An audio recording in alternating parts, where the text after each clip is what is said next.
So I think that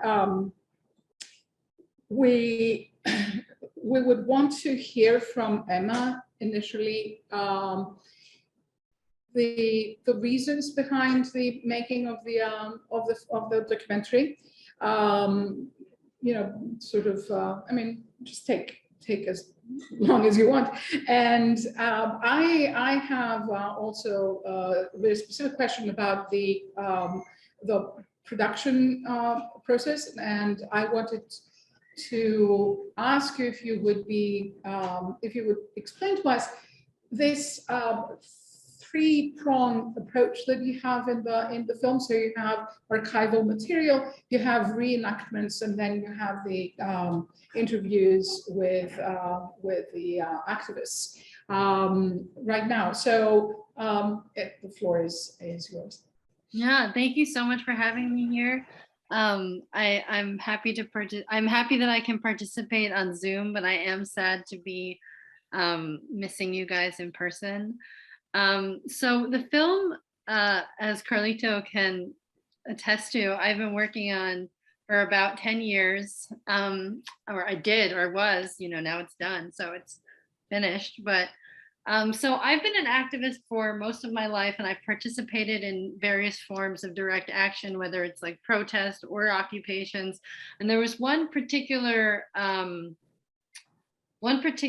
action that I was part of that went, you know, I'd say terribly wrong. We had attempted to take over the president's office, and they knew that we were coming, and there were a number of peace officers. Sorry, when I say president's office, I mean at Brooklyn College. So I was a student, and I was organizing around access to quality higher education.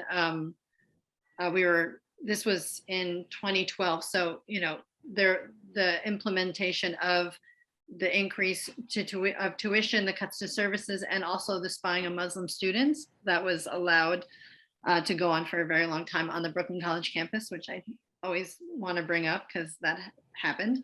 And so we attempted to occupy the president's office, and they shut the doors, and we kind of had a sit-in outside, and then the peace officers got incredibly rowdy and violent. You know, 3 students were arrested, assaulted, and it kind of changed the way that I had thought about, you know, my participation. And at the same time, I had been thinking about my role as an activist, and I actually began filming what we had been doing. So I filmed the whole thing, and then I actually filmed the president's reaction and the justification for the behavior, and that was the first piece that I ended up making. And so I wanted to create something by students for students, and then at that point, I felt it was really important to learn more from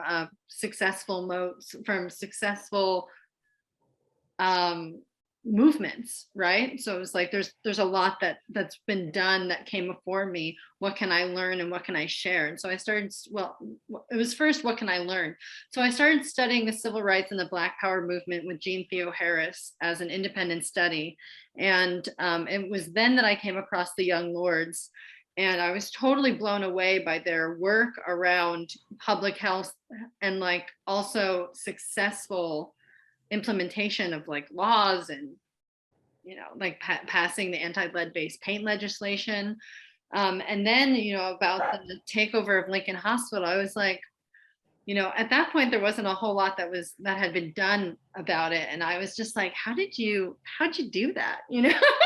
So I wrote this paper, and I was interning with a filmmaker, and, you know, Juan Gonzalez had agreed to sign copies of his book for their Kickstarter. So I was the one who went to go get his signature. And I showed up at the Democracy Now! Studios with my paper. And I was like, you know, I think that you're really fantastic. I would love to interview you. Here's my paper. And after he read it, he contacted me and let me interview him. And so then he was like, you know, you should really talk to like Mickey. And then Mickey, you know, was like, you should talk to Carlito and Cleo. And so it like kind of turned into that from there. So was started off as interviews, and you know, I was just like, you know, I still, and like over the years, you know, as it's taken me so long to do, I was like, I still feel like this is really important, you know, and so I just kept pushing it forward, kept moving it. But you know, initially it started out as my student thesis, my undergraduate thesis film. And I had always wanted to do recreations because I felt like, as like a young person, I wanted to make something that was exciting and engaging and captured the actual feeling of like an occupation. And so not only to like demonstrate what it takes to do that, because it takes a lot, you know, it takes like a lot of heart and like courage, and there's a lot that goes into it, but it also takes a lot of like logistical planning. And sorry, I just lost my train of thought. But yeah, so I'd always wanted to like do the recreations, and I shot them on Super 8mm film to like mimic and also pay homage to the third world newsreel filmmakers from that time, who were all, you know, people of color, women of color, and women who decided to take cameras into their own hands and film their own movements. And so you have that feeling of that like inside the movement. And so that's kind of I feel like the long and short of how I came to make this, and why I used the elements that I did.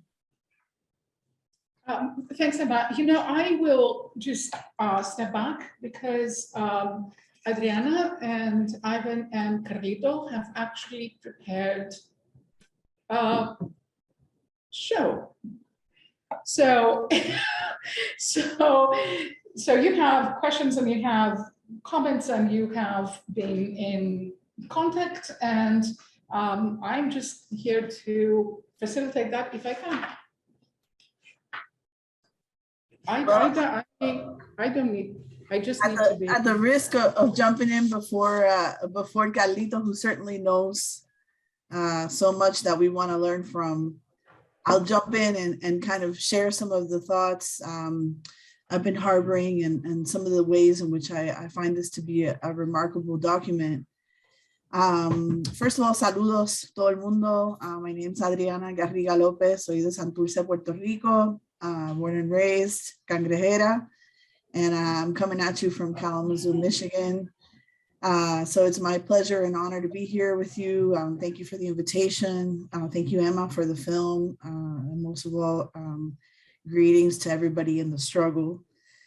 I learned about the Young Lords as a young college student when I was at Rutgers University in New Jersey in 1995. I believe it was, or maybe late 94, I took a train up to New York City to watch a different documentary, one called Pa'lante, Siempre Pa'lante, which was also about the Young Lords, and was the first time that I actually learned about the Young Lords. And it inspired me so much and impassioned me greatly. I wrote a poem about it that day that was later published, in which I mentioned the takeover of the Lincoln Hospital. It's always stood out to me as a really incredible example of the conjuncture of Puerto Rican leftist politics, independentista politics, with the sort of ongoing afterlife of the civil rights movement. And it dovetailed for me with the interest I've always had in the activism of LGBTQ groups, including, of course, ACT UP and the New York ACT UP caucus, Latino caucus, sorry, which then traveled to Puerto Rico and founded the Puerto Rico ACT UP group. So all of these things are, let's say, evoked, watching this film, this kind of longer history of Puerto Rican activism and the way that it's connected, not just to the Black liberation movement, Black power movement, but to a variety of social justice movements, including disability justice, and of course the feminist movement, among others.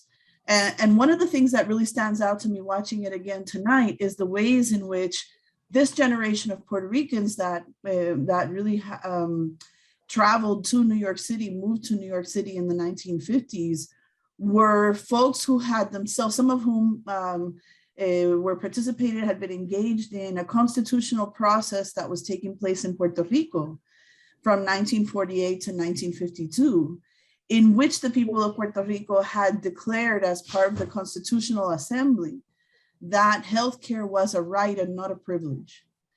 And that was set to be included in the Puerto Rican Constitution, but that segment was deleted, was removed from the Constitution by the US Congress in its review of the Puerto Rican Constitution. So it stands out to me that, you know, then a few years later, we have this generation of young folks organizing around precisely the same idea, no? That healthcare is a right and not a privilege, now in a different context, in a diasporic context, but still very much bearing that influence of the organizing around health that was taking place in Puerto Rico, and that was also linked to labor conditions and to union struggles in Puerto Rico, right, which were themselves deeply linked to the anti-imperialist and independence movements in Puerto Rico. So, you know, we had, Emma and I had exchanged some emails before this event, and this is one of the things that I brought up, you know, seeing this film reminds me not just of Palante, but of course also of the footage of ACT UP actions, no, those protest actions, which were so theatrical and so successful in bringing visibility to the issue, which is part of what happened here, in the sense that there was the visibilization of the struggle that really generated the possibility for transformation. No? So watching it again now, after the experience we've all had in the last couple of years, and the politicization of health in such a profound way, and such compelling evidence, evidencia contundente of the existence of racism and other forms of discrimination in healthcare, it really seems like visionary activism. No, it really seems like the kind of activism that we need to retake, in the sense that, you know, those questions of labor rights and healthcare rights are intimately linked, again, in this very urgent way in the present moment. I have lots more to say, but I think I'll leave it at that for now.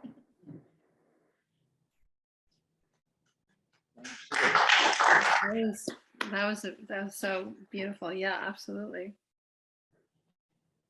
So Emma, first I want to say thank you. I'm Puerto Rican. I knew very little about the Young Lords. I spent most of my life I was born in Puerto Rico and I grew up in the South Bronx, but I spent most of my life messing up my life. So I was too busy messing up my life to care about anything else. All been there. So Ivan is a JIA scholar. We've all been there. Yeah, I feel watching the film made me, even watching it again, this is like the 5th time I've watched it. It makes me super emotional to know, you know, that my people, or just people in general, are willing to put so much on the line, their lives, their health, everything, their families, for the upliftment of other people. And it just made me super duper emotional. And I just want to say thank you for you know, putting putting this film together. Thank you to Carlito, man, for your sacrifice, for your bravery, for your genius. I mean, I just, you know, I just think of where I was when I was 20 years old. So I grew up in the South Bronx at this time, at the time of the film. And I knew, you know, playing in abandoned buildings, and that was my playground. There were no fancy parks. We played in abandoned buildings, and there were needles and all types of dirt and just craziness. But that's what we had, and we made the most of it. And the film really, really resonated with me. But I just wanted to ask, so there was a part in the film where they said that the work of the Young Lords, and either one of you can answer this, is sort of a continuum of work that came before the Young Lords. I just want to know where we are on that continuum now, 2022.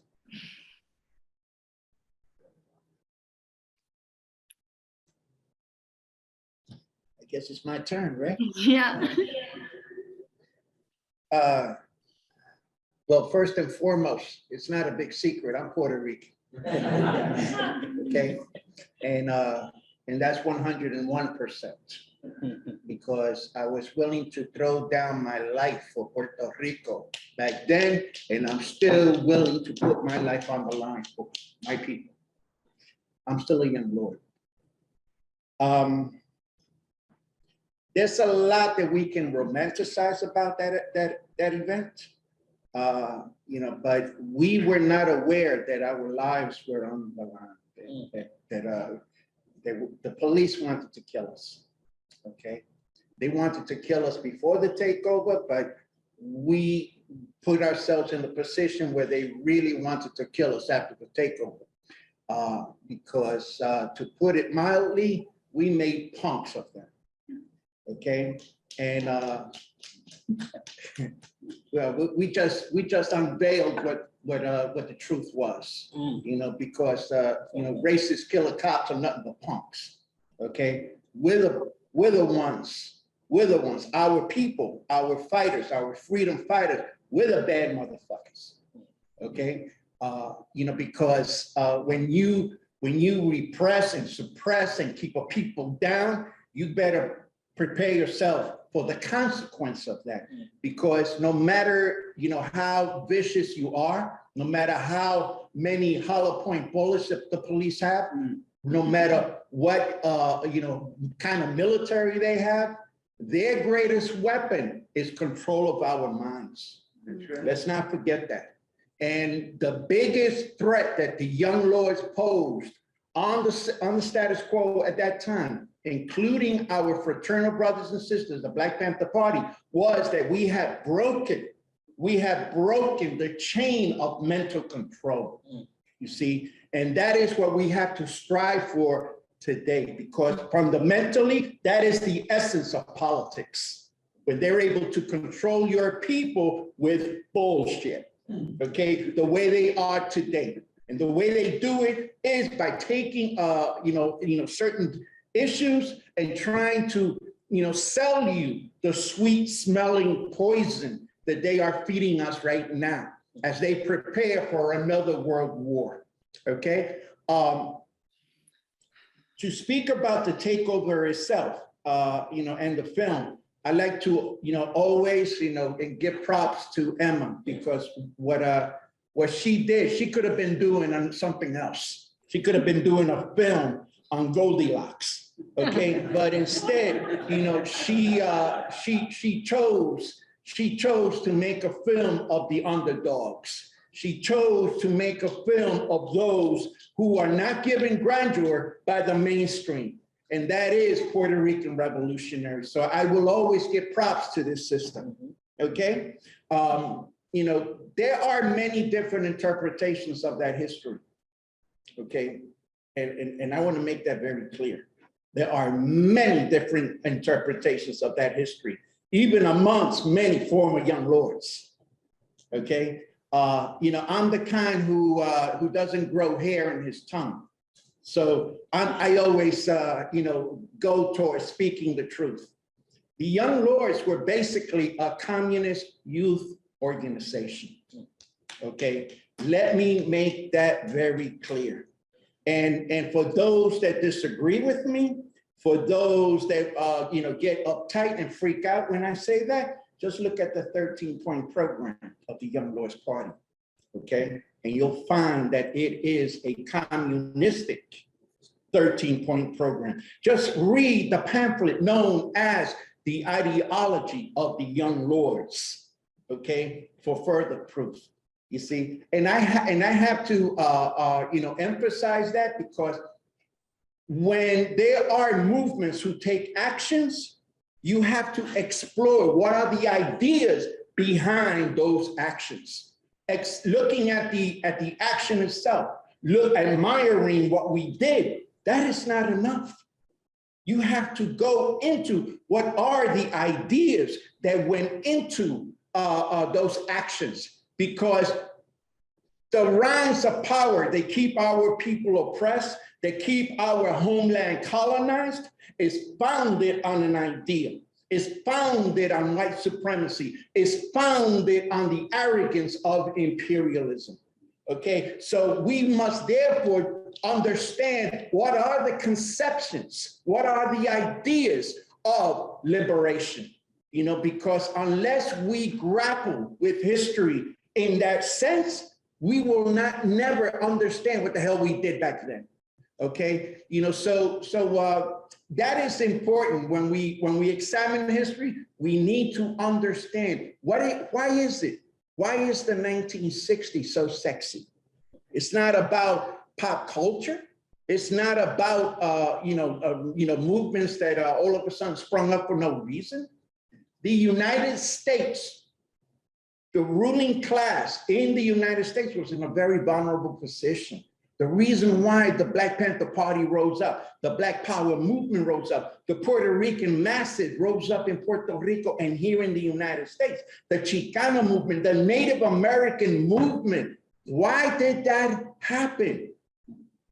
The United States was in a potential position for revolution in this country. There was that potential for revolution, you know, and that is the reason why we rose up. And that is the reason why a 14-year-old, that's right, because I joined the Young Lawyers when I was 14 years old. And there were many others. The average age in the Young Lawyers was 17. Okay, how is that possible? Because there was a momentum. There was a momentum in the world. There was a momentum in the United States. People of color said enough. Okay, you want to shoot us? We're going to shoot back. We did not, we exerted ourselves in our solemn right to armed self-defense. You shoot us, we shoot back. Okay, and that was part of our 13-point program. Point number 10. We believe in armed self-defense and armed struggle as the only means to liberation. Point number 13 of the 13-point program, we want a socialist society. Point number 5, we want community control of our institutions and land. Point number 1, which continues to be point number 1 in my heart, and that is we want self-determination for Puerto Ricans, liberation on the island and inside of the United States.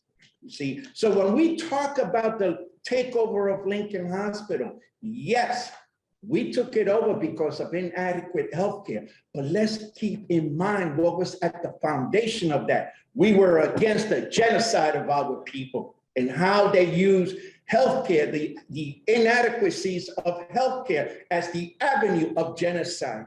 At the same time, during that same period, okay, we had learned that 1 out of every 3 Puerto Rican women was secretly sterilized. Okay, that's right. In Puerto Rico and inside of the United States. Lincoln Hospital was secretly sterilizing Puerto Rican women between the ages of 18 to 26. Okay, you know, so when we put that history in the proper context, we have to say that we want a new society. We want a society without capitalism. We want a society where men and women of all races control their own destiny. That's what the takeover of Lincoln Hospital in 1970 was about. Thank you.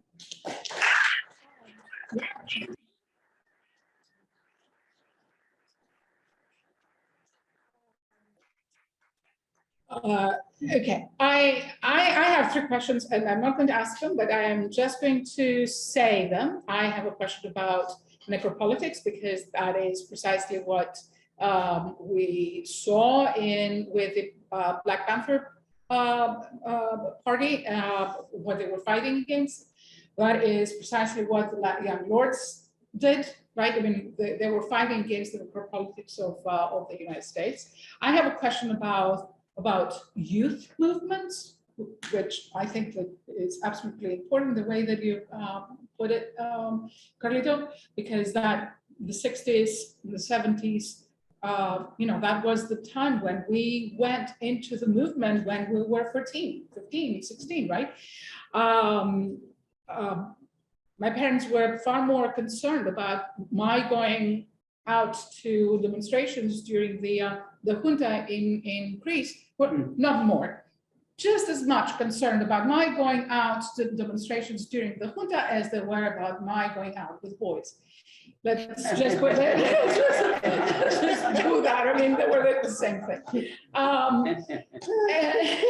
And the other thing, of course, is as you say, what is it that the movement is still doing, right? Is the movement still there? What is the movement still doing? I'm looking at young people in this room who are shaking their hands, approvingly. And I'm thinking about this entirely new movement that has come out since BLM, right? I mean, Black Lives Matter, young kids who went out on Fifth Avenue and they just were in the hundreds of thousands. So these are three things that I would like to talk about, but I am not going to take up any time, anyone else's time. You mentioned something, Carlito, about the control of the public sphere. And we have a question on the chat. Blair, Nascimento Blair, our student, is asking this. My question is as follows. In today's society, when free speech is as much an illusion as an independent banking system, we're made witness to the rise of a one world order and the stifling of dissent through media control. We're also witnessing people and nation states become pariah for not towing the line. Can there be the emerging as well as the effectiveness of any movement in these times and under these conditions, which is what you both are all talking about, right? What do movements do? Right now, when we have this entire control by capital, by a state which has exceeded its boundaries, what can movements do right now? Anyone? Let me just add to that. Yeah. Could young lords be effective today? Yeah, there you go. Yeah, you would have to, I would ask the question, can you go to the cemetery and dig up corpse and bring them back to life? Yeah. Cannot. The young lords did not come about out of magic. The young lords rose under a certain set of circumstances, socioeconomic and political. And that goes for all social movements, okay? How do you characterize what the setting was? It was an upsurge. It was a revolutionary upsurge in the United States. Revolutionary upsurges grow out of mass upsurges, okay? We are not in an upsurge right now. We are in a reactionary period. In this country. We are in a backward reactionary period. There was such a thing, you alluded to, Operation COINTELPRO. The young lords did not pack his bags and close shop. We were destroyed. They pitted us against each other, okay? And it was a violent ending, okay? There was nothing romantic about that, where young lords used violence against young lords. The same way the Black Panther Party was destroyed. However, that does not mean that the violence that the state perpetuates inside of the movement is an absolute.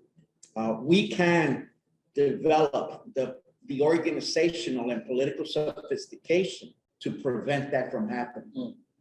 And it has happened in many experiences around the world, where the status quo has infiltrated the progressive movement and has tried to stir itself, create internal conflicts within those movements. That was tried in the Cuban Revolution. That was tried in the Russian Revolution and the Chinese Revolution. We were like a plane that was crushed before the takeoff. Okay, but there was a potential for revolution in the United States. But what's lacking was the experience. We were kids. That, and that is That is not a lie. I mean, many of us were underage. Okay, but nevertheless, and there was the potential for it, and it wasn't just the Young Lords that existed. Okay, in the Puerto Rican left, there were numerous other organizations. Because it was, the Young Lords were really a culmination of an experience of a community. And that was the Puerto Rican community. There were other organizations that sprung up. People were actually exploring ways to resolve old issues like the internal racial contradictions within the Latino community. Some of the anti-Black sentiments that have been instilled by oppression in the Latino community, that was addressed. The homophobia, in the Young Lords, we had a gay and lesbian, LGBT, caucus, the question of women, I mean, there were many questions that were raised that we discussed in our mandatory studies. There were groups like, going back to the entities, the experience, the collective experience in the Puerto Rican community. There were groups like El Comité, MIN. There were groups like Resistencia Puertorriqueña, the PRSU, the Puerto Rican Students Union, that were in all of the colleges. At that same period, during that same period, there was an influx of Dominicans in the Latino community. That was also being addressed. We had Dominicans and Mexicans and Cubans and whatnot in the Young Lords. 30 to 40% of the Young Lords were not Puerto Rican. They were of other nationalities, including African Americans. Cleo Silvers was African American. She was not Puerto Rican. Denise Oliver was also African American. There was a growing internationalist consciousness that was developing in that experience. And that's important because, the experience of Puerto Ricans in the United States, we found out was not identical to that in Puerto Rico. And that's why when we established chapters in Puerto Rico, because eventually we did, it backfired. And that was part of, that mistake was part of or caused our decline. Anyway, I don't know if I answered your question, You did, and I will ask again. There's a question though, that why is there such a dearth in scholarship on the Young Lords? I mean, there's so much wealth that has been produced in terms of Black Panthers, right? I mean, there's big, huge literature on the Panthers. But the literature on the Young Lords is far more, I don't know, it's not as nearly as large. So I would like to know about that. But Adriana, do you want to jump in here and do you want to tackle? Yeah, thank you, Nenny. It's great to hear Carlito talk about everything he's saying. I think he's absolutely right that the historical moment was unique and particular. However, when I look at the recent activism of healthcare workers in Puerto Rico, nurses, paramedics, and other folks who are working in hospitals, and who have recently taken to the streets in protests in Old San Juan, in La Calle de la Resistencia, where the summer of 2019 protests happened that removed then Governor Ricardo Rosselló, as well as other sites of protests where ambulance drivers have complained about extremely low pay and terrible working conditions. I do see that there is an ongoing life of a left protest, even sometimes when people don't necessarily understand themselves as being engaged in leftist activism, y mucho menos, or much less, unfortunately, understanding themselves as working within a communist tradition. They are still, in fact, engaging with those ideas and, in fact, engaging with that, with the history of that activism. So I think, you know, I think the question that you asked, Nanny, about the youth and the way in which youth are interpolated into movements, I think is a really interesting one. But it is also connected, though, to the decimation in Puerto Rico of the educational system and the healthcare system, right? So these are kind of parallel processes through which people become mobilized and radicalized. And we have seen increasing numbers of people being willing to confront the police, to hit the streets and protest, to participate in radical actions. We have seen also the growth of an abolitionist discourse, a prison abolitionist discourse in Puerto Rico, and a growing consciousness and awareness, as Carlito was talking about cultures of anti-Blackness and white supremacy are being currently questioned in Puerto Rico. So I think it's important to keep in mind that the struggle today may not be articulated along the same, using the same vocabulary, but you know, folks are still coming together to protest their exploitation and the abuses committed against their communities. So, you know, part of it is about sort of being able to trace the lines from the past into the present. Despite the terrible intervention, not just by COINTELPRO and the FBI in the diaspora with the Young Lords, but also in Puerto Rico, we saw extreme forms of political persecution against independentistas, against all forms of revolutionaries that were connected to struggles in Puerto Rico and in other parts of Latin America and the Caribbean as well. And so that's then a really important part of this history to understand the deep emotional, psychological, and social scars produced by that experience of political persecution. I think we are still healing from those. I mean, we're still living with the damage done by those police and governmental interventions into the movements that were movements organizing for the dignity and self-determination of Puerto Rican people, whatever the particular sort of leaning or school of thought attached to different groups in the diaspora in Puerto Rico.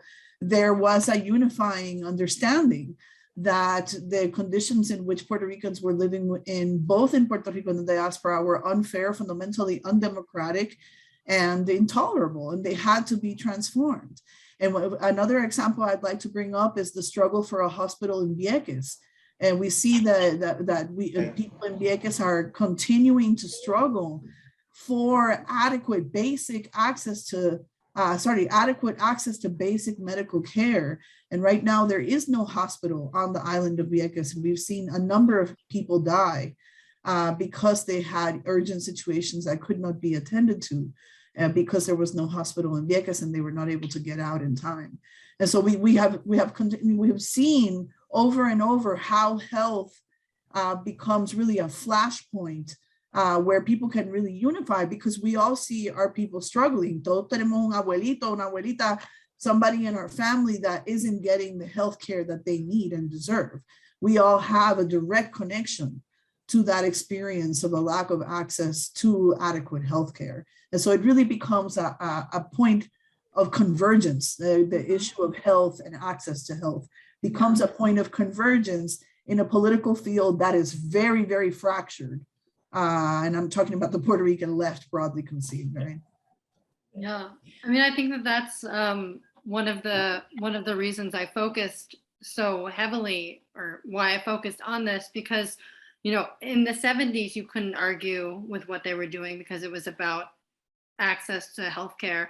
And even now, you can't argue with the desire and the need for good quality healthcare. You can't argue against, you can argue against people will argue against the desire to get rid of the police and prisons, but people very rarely argue against the need for better healthcare, free healthcare, cheaper healthcare. You know what I mean? And so I think that was one of the reasons.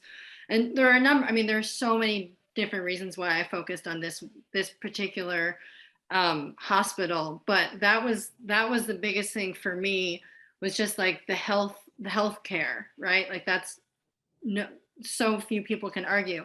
And then like you have this, so, you know, if I believe in like community control and community-led institutions, right? I felt like what happened at Lincoln Hospital was a great example, specifically this takeover, it was a great example of that. So you have the workers and the community members represented by the Young Lords and the workers, right? So you have those two, the convergence of that and the health revolutionary unity movement inside the hospital. And then you have who are primarily immigrants, Puerto Rican, Latinx, Black American, African American people.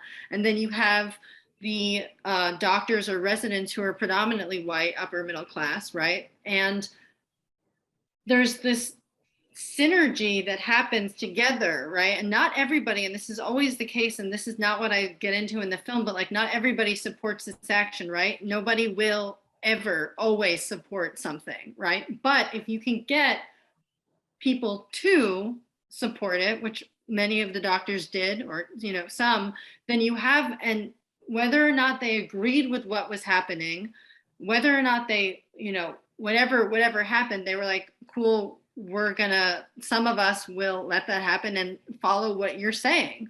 And that was, that to me was like a really beautiful example of collective action across racial, socioeconomic lines inside the hospital, where the community led and like stated what they needed, like all of the, and I will say that some of the most important things that I think some of the demands were, right? Like obviously free healthcare, but daycares and hospitals, right? Like, have we not seen who is mostly affected by the loss of work or of daycares, of schools? Women were predominantly affected by the loss of like childcare or daycare or schooling during COVID-19. And that this is something that the Young Lords brought up in the 1970s, right? And then you also have Felipe Luciano saying like, why are women of color dying at a higher rate? Why is that still happening right now? There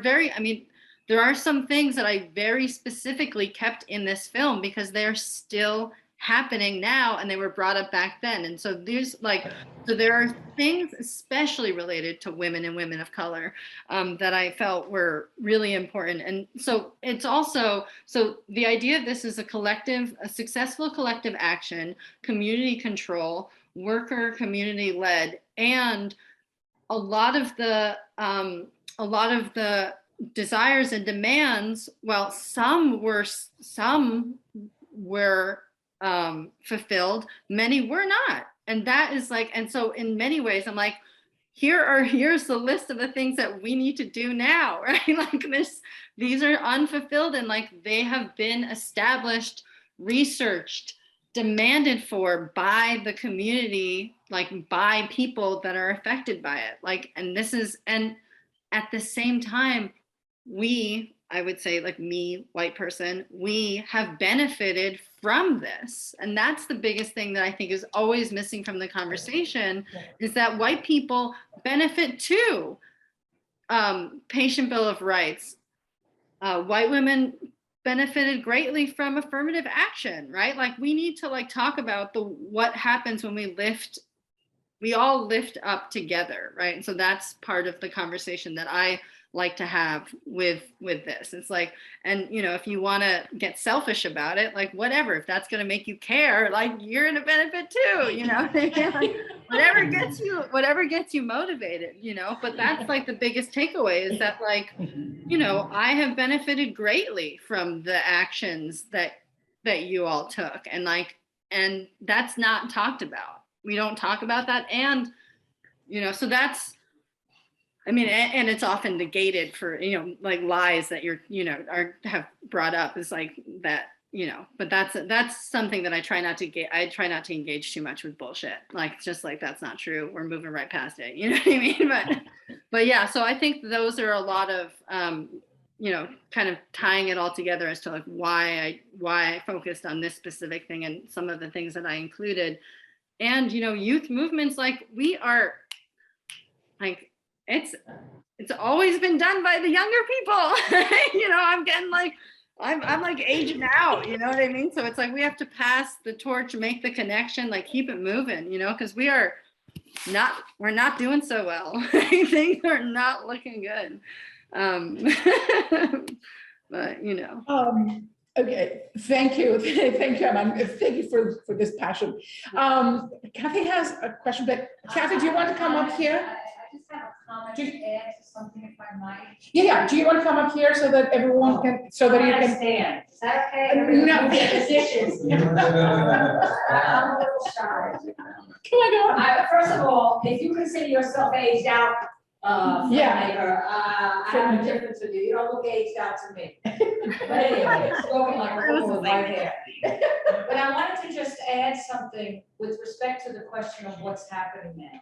I mean, there are, and sort of connected to something that you said, Carlos, about how our minds are controlled by the miseducation, the very directful, purposeful miseducation, white supremacist, racist education that we get. And when you think about Puerto Rico, for example, after Maria, where, I mean, first of all, colonialism in and of itself is a crime against humanity. The United States has a colony called Puerto Rico, but they never call it that. And most white people don't know that, but a lot of people of color don't know about that either, because we are not taught that. And so many people were forced to leave Puerto Rico because there were there's no water. No water, you can live without lights, but you cannot live without clean water.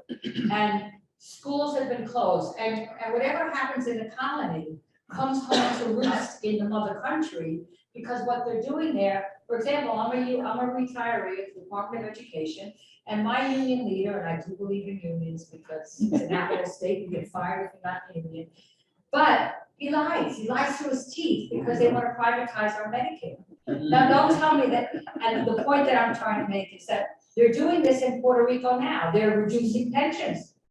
They have a fiscal control board that was put in place by the US government because they say there's a debt that Puerto Rico owes, when in fact, they release $72 billion a year from that country. But anyway, and whatever they're going to do there, they're trying to do here as well. So I think this issue of education is really very important. But I wanted to stress that there are youth, I agree, revolutions have always been led by the youth. We will follow along as best as we can. But there are movements all over this country now that we don't hear about because the press is controlled by whoever they're controlled by. And they are anti-imperialist. They are anti-capitalist. And it's one of the things that I guess we just have to keep, when you ask what's happening today, I mean, those things are happening, and it really would be great to have a follow-up and bring some of those younger folk in here to talk about it, because it's going on. Yeah. And that's Thank you, Kathy. Also want to say that I was a member of one of those organizations that Carlos mentioned, the Comité. I'm sorry, I just had to add this. The world looked different then. Struggles in Latin America. Yeah. Struggles in Africa, struggles in Asia were going on that were all anti-imperialist, many of which were against directly the US government, and they were won. Yes. I mean, subsequent other things happened, but they made a time very different. Let me just add to this. There's a quite totally directly related to this by one of our new cohort members, Kara Whitman. Zach is saying, building off of this discussion, can we develop the momentum to get beyond our current reactionary period in the country? Or is a movement something that has to come about naturally, right? So that's the part of the question. So go ahead. Well, that's related. Can I have a passionate response to that question. can you let the young generation of Puerto Rico? Yes. So I think that the question is a bit of a problem for me, because the question poses this as a problem that is relevant to the United States. When you talk about, can we get this going? Can we start the change in this country? What is the United States, and what is the change that we are trying to accomplish? Is this a change that is meant as a further step in the evolution of the United States, or are we talking about a reformulation of the conditions of life for all of humanity and for people on this planet and for non-humans also on this planet? So we cannot think about Puerto Rican life as being simply a US issue. That is an imperial way of formulating the question. When we talk about the country, we are usually, from the context of the United States, referring to the United States, but Puerto Rico is not the United States. Okay, Puerto Rico is a colony of the United States, but it is not the United States, right? And even if it were a separate country, the change that we require is not simply about Puerto Rico. It won't do to think about this as a transformation that is contained by any sort of national politics. The transformation that we seek has to be much broader than that. And one of the visionary aspects of the Young Lords, which is of course part of its own undoing, unfortunately, because of the incredible contradictions that were impossible for them, as well as the Black Panthers, the Weather Underground, and other kinds of radical groups to resolve, because they're global contradictions in capitalism, right? It has to do with the fact that it's not a nationalist platform. When you read the Young Lords platform, it's not a national, it's about decolonization for Puerto Rico. It includes decolonization for Puerto Rico, but it is not a platform that is about nation building per se. It is not about creating that idea of the nation as the site of political struggle. The site of political struggle is the entire world, right?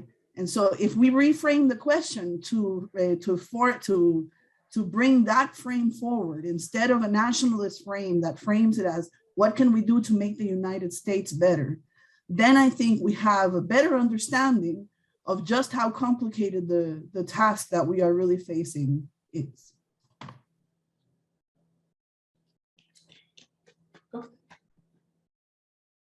I go by the logic of Ernesto Che Guevara. And that is that you build a revolution no matter where you are, whether you're on Earth or you're on the moon. There is also, in any revolutionary theory, there is this thing called application, okay? The Puerto Rican community of the 1970s is not the same as the Puerto Rican community in 2022. In fact, you will need a microscope to find what is the Puerto Rican community, because we're intertwined with other oppressed people today. You go to El Barrio, you're going to share a floor with a Mexican family, okay? So the realities change. There has never been a blueprint for social change in any part of human history. And that's simply because the realities are constantly changing. What is an absolute is that we find ways to bring about that change. And we also, what is an absolute, I should say, is a revolutionary disposition. Mm. You cannot do a song and dance with those that colonized Puerto Rico. Mm. You cannot go to bed with those that have sterilized our people. Mm. Okay? You cannot seek a reform with those that are okay with putting their knees on top of George Floyd. Okay? We need fundamental change. We don't need no bullshit change that the Democratic Party tries to sell us every day. Okay? We need fundamental change. In order to come about to that fundamental change, we need a movement, because nothing occurs, nothing can happen without a movement. The character of that movement is something that we need to have a discussion about.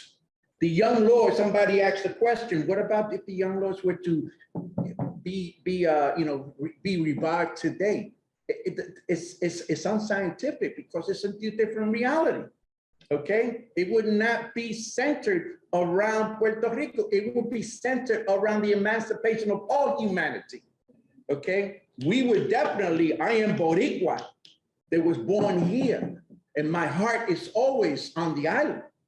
Okay, but my ass is here in New York. Okay, so you know, and that may seem like a contradiction, but it's really not, because on my part, the greatest act of solidarity that I can render Puerto Rico is the overthrow of capitalism right here inside of the United States.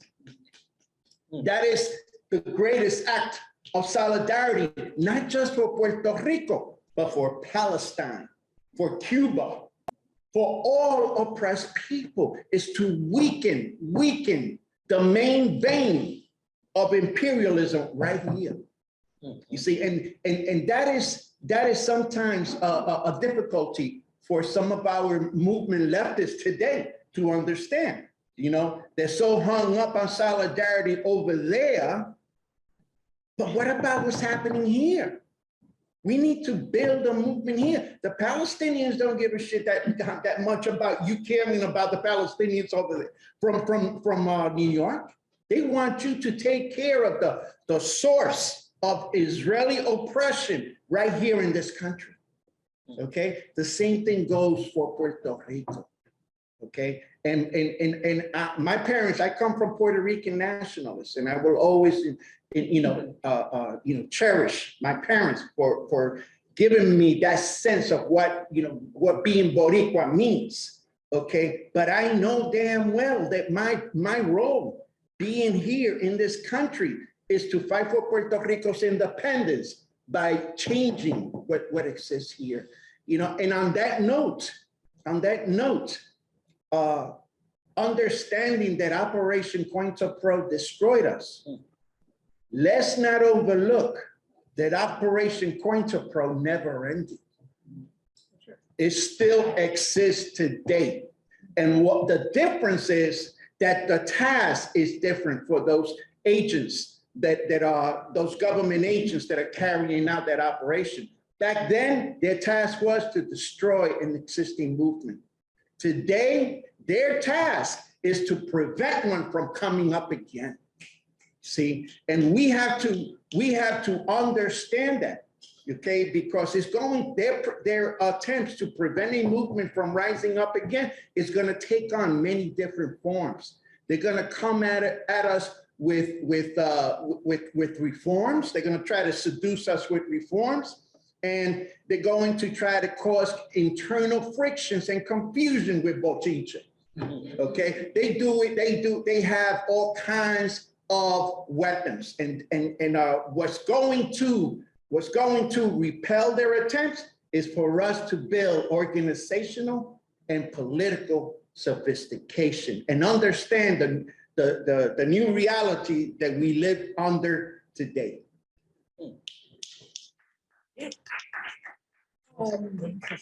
Yes. I just want to say to Emma, thank you for this film. It just put me in a place where I felt like, shit, I haven't done enough with my life, and fuck, I'm not doing enough. You know, so it sort of kicked me in the ass. It's what I needed, exactly what I needed, and it's a fabulous movie in the sense that it's gonna spark the radical imagination that's necessary, and that gave rise to the Young Lords and the Black Panthers, that radical imagination that we so desperately need. And I needed that. I needed a heavy dose of that. I just want to say thank you for that. Thank you so much. That was so beautiful. Thank you. We have two questions. I'll take, your sponsor is online and he would like to ask this question. And then we have a young person in the room who wants to ask a question also. So Yuri. Perfect. Thank you. Hi, my name is Yuri Smelter. I'm a journalist based in Belgium. I do a show called 1+1 at Yuri Muckraker at YouTube, which I'll give to Carlito later if he wants to share. So I have three very quick questions. One for Carlito, but Ms. Lopez can also answer this question, which is there a new robust movement in Puerto Rico and amongst the diaspora for independence? My second one is, what is the medical apartheid that still plagues Puerto Ricans and the Latinx community? And for Ms. Francis-Snyder, I do have an idea for your next project, if you are going to be working on a new one or looking for an idea, and that is the brutal apartheid and settler colonialism of Native Americans and indigenous Hawaiians and Alaskans. And if you need ideas or you need an input, I can help you. I would definitely love to do that. Thank you. Ms. Lopez? That's doctor to you, Dr. Lopez. To me, that's doctor to me. Yeah, I meant that for Nanny because she, of course, was my professor. So. Oh, geez, Dr. Lopez. And no, it was totally a joke for Nanny. No, I signed that doctorate.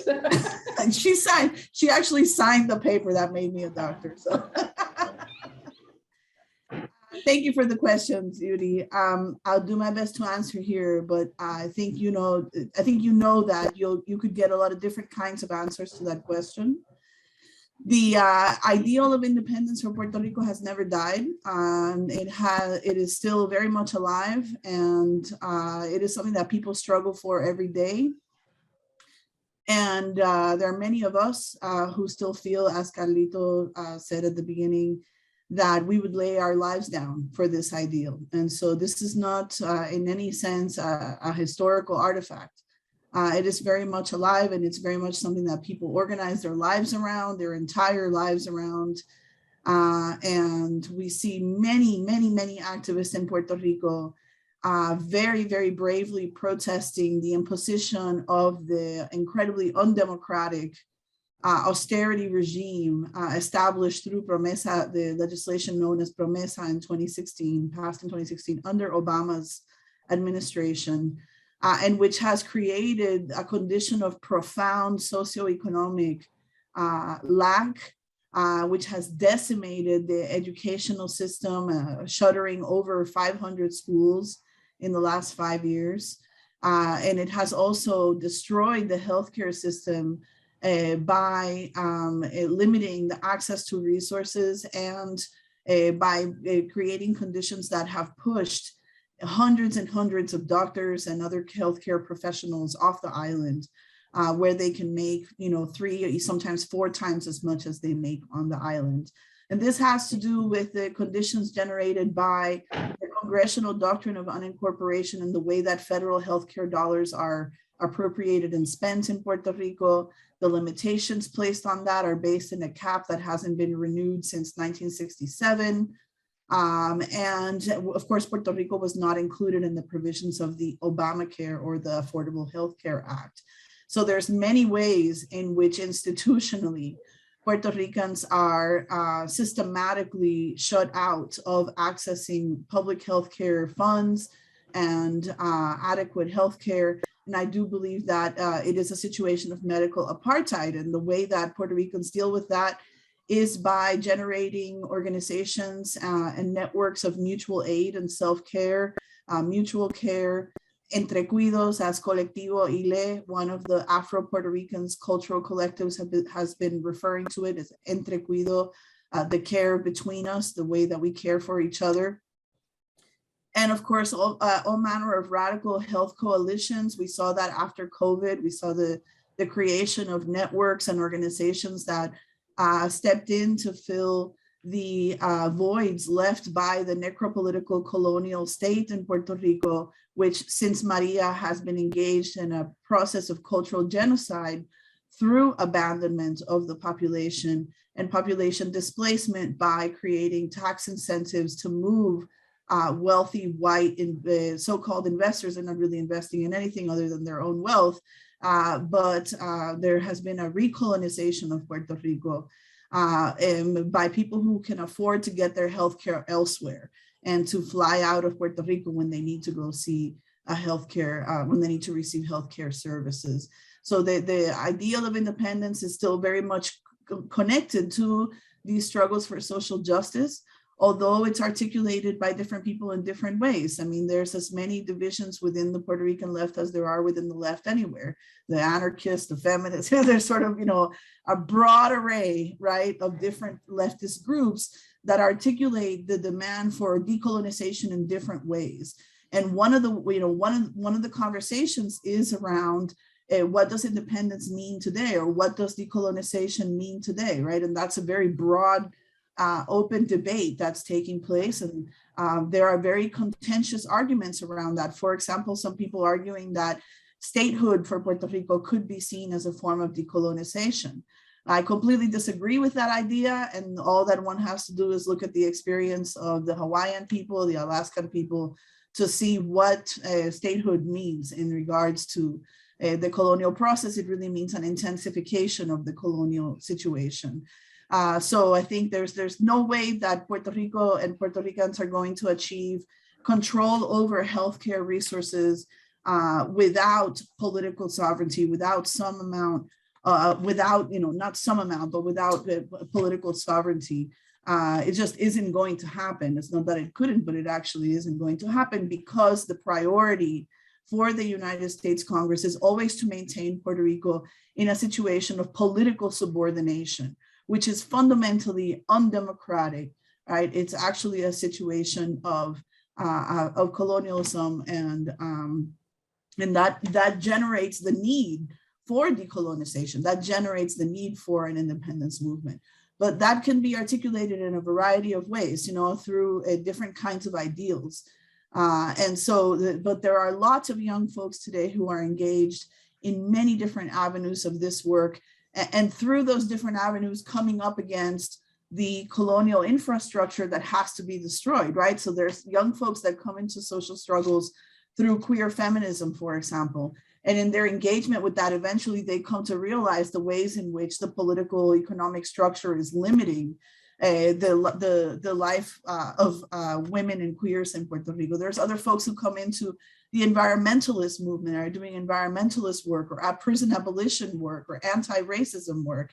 And those are distinct social issues. But once you go far enough or deep enough into any one of those issues, you're gonna hit the colonial infrastructure that is there, maintaining those social distinctions, maintaining those divisions that generate opportunities for capital to become profit for colonizers. So I could talk about this for like another 5 hours. So I'll probably stop there. We are officially over time, but I really want to hear to let this young person, who I don't know who he is, ask the last question. Sure. Okay. Please. All right. Appreciate it. Thank you. So my name is Raul Armenta. I am from Los Angeles, California, a graduate student at a teacher's college. Oh, hi everybody. And I had a question for Carlito. And I just kind of want to thank, before all that, just kind of want to thank you for, for showing up and making this event possible. I've been like a big student of like revolutionary leaders, right? Including Che, including Franz Fanon, Paulo Freire, and so like I've been in constant engagement with this type of dialogue and literature and really action. I started to kind of get political, once like my brother passed away because of incarceration, right? And so this is the reason why I started to get into more of this idea of critical consciousness and how it developed for me.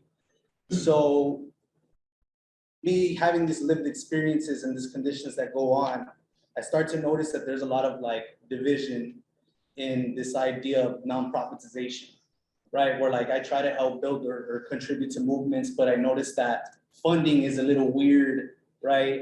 In the background of this organization, or if there's a scholarship or there's some sort of fellowship that end up saturating these ideas on like abolition when it's not really abolition, right? Because it's controlled through certain philanthropy. I see this happen and it's been going on for quite some time. And to the point where like even organizations that claim to be about movements tend to undermine grassroots movements for the sake of meeting benchmarks or kind of like just achieving less of what is supposed to be happening, right? Because of this whole nonprofitization of certain movements. So I guess my question would be is, if we're not chasing this revolutionary act as it reforms on an everyday, right?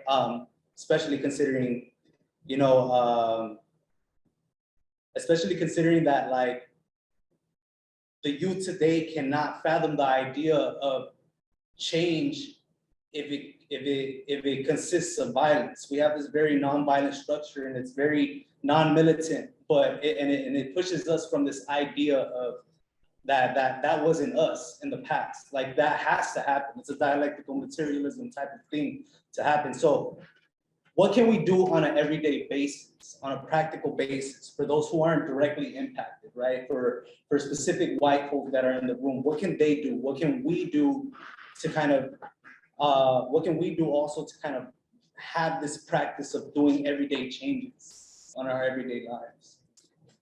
That was all over the place, but. I'm glad he's not a teacher.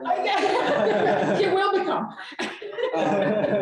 Well, there's a quote that my parents taught me that comes from Dr. Pedro Albizu Campos.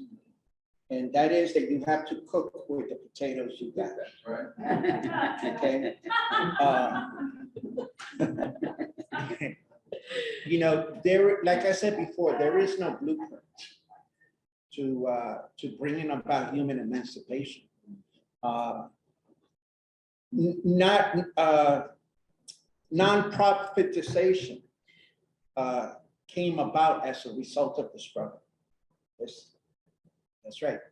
All of these anti-poverty pimps, okay, of the past and of the present don't even understand the history of non-profitization. It came from the struggle, okay?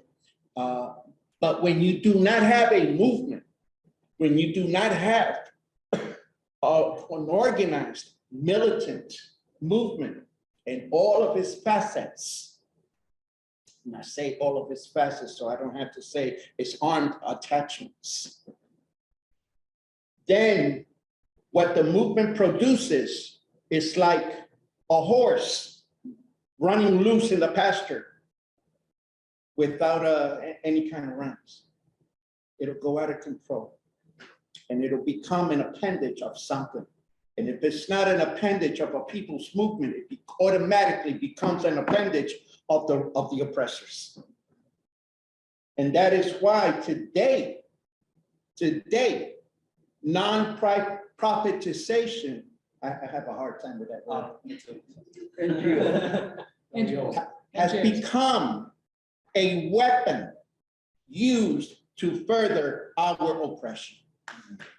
Okay, you know, because what better way to corrupt a people's movement than to you know, bribe its leaders in one form or another. And I could give you examples. Of different people's movements around the world that were corrupted and destroyed with non-profitization. Okay, and it is no wonder, you know, when information about the Ford Foundation leaked out that they were working in cahoots with the Central Intelligence Agency. It corrupted elements in the Palestinian movement, okay, and weakened that struggle. They corrupted many people's liberation struggles in Africa, in Latin America, and elsewhere. You see, and I haven't even started mentioning what they have done here inside of the United States.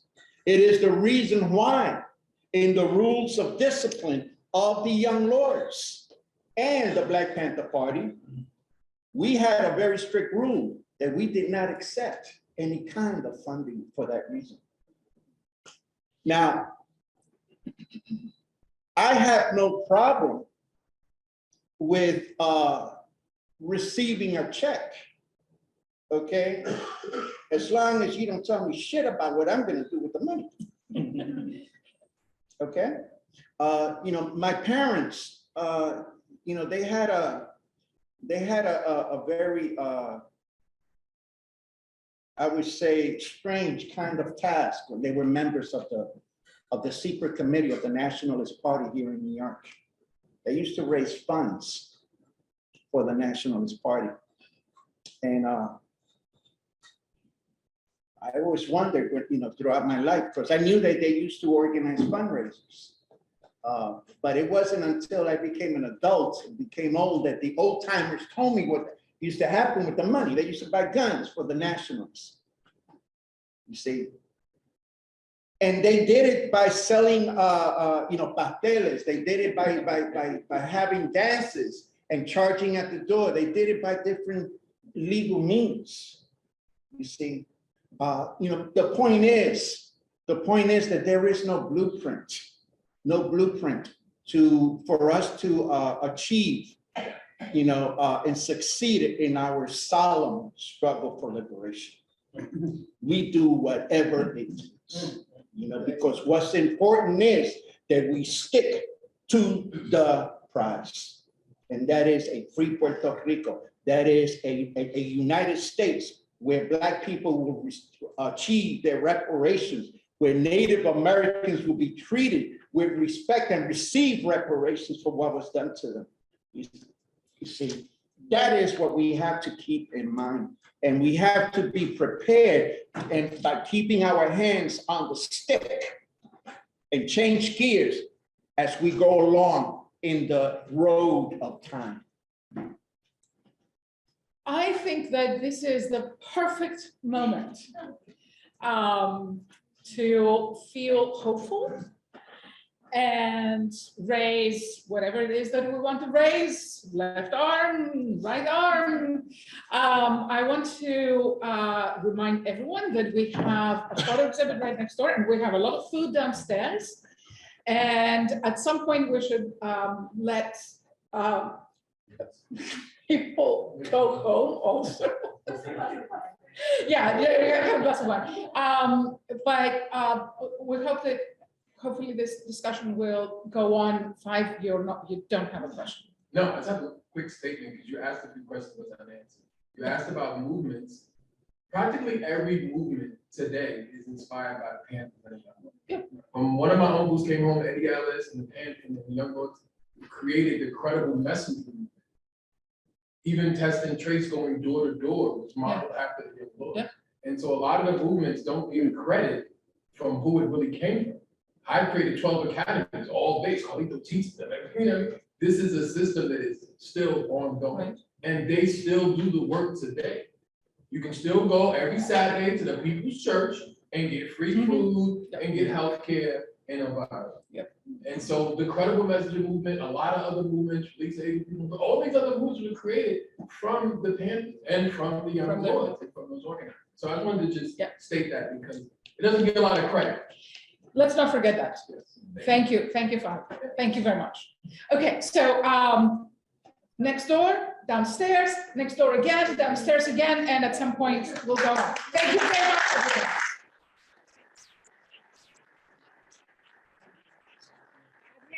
Adriana, thank you. Emma, thank you so much. Thank you so much.